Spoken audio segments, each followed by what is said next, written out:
sûr. Alors, notre projet, c'est donc l'autonomisation économique des jeunes femmes d'Agbo en village à travers le tourisme communautaire et l'écotourisme.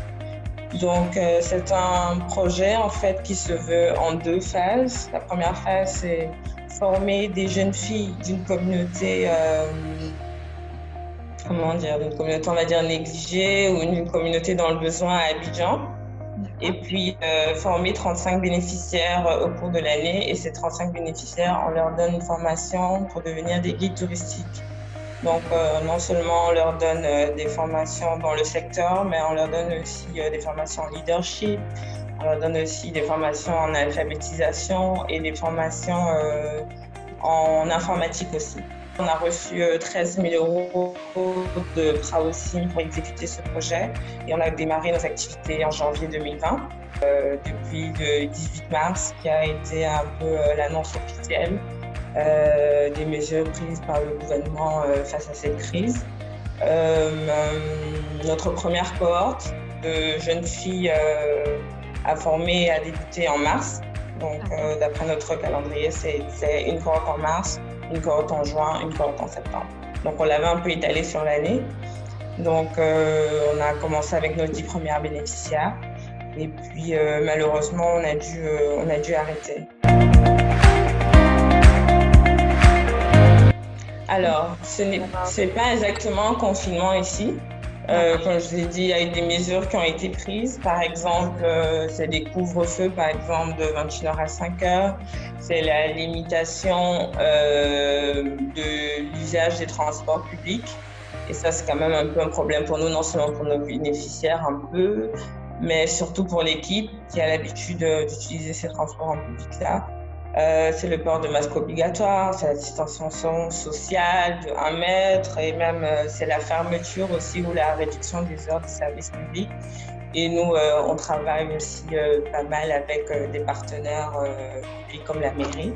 Donc, c'est pas vraiment un confinement, mais tout cet ensemble de choses a fait qu'on a dû cesser nos activités et on s'est toutes mis en télétravail et que la formation en elle-même des filles qui avait débuté en mars a été arrêtée. On utilise des applications comme WhatsApp, House Party, Zoom et tous les applis du moment. On continue aussi avec les échanges de mails, on continue à discuter avec nos partenaires, par exemple au téléphone aussi. Ça aussi, ça se fait très bien. Et s'il y a des personnes qu'on doit rencontrer en face à face, ben voilà, c'est vraiment dans un contexte, dans un cadre qui favorise les mesures de distanciation sociale, c'est en nombre limité, ainsi de suite. On avait choisi de faire des dons d'un kit d'hygiène à nos 10 bénéficiaires, ainsi qu'au chef du village et à notre liaison du village là-bas qui est Nazaire.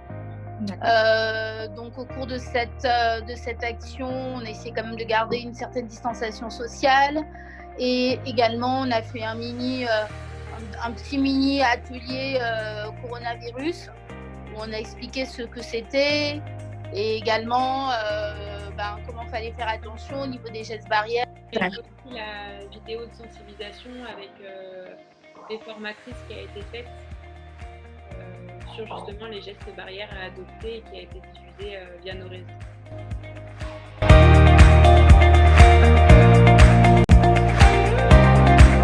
Non, mais en fait, je voulais juste dire que déjà, on avait clairement signifié le décalage des formations avec les différentes cohortes qu'on avait prévues.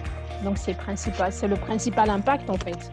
Vu qu'on n'a pas de visibilité sur le déconfinement, on en parle beaucoup en France, mais ici, on n'a pas encore de projection.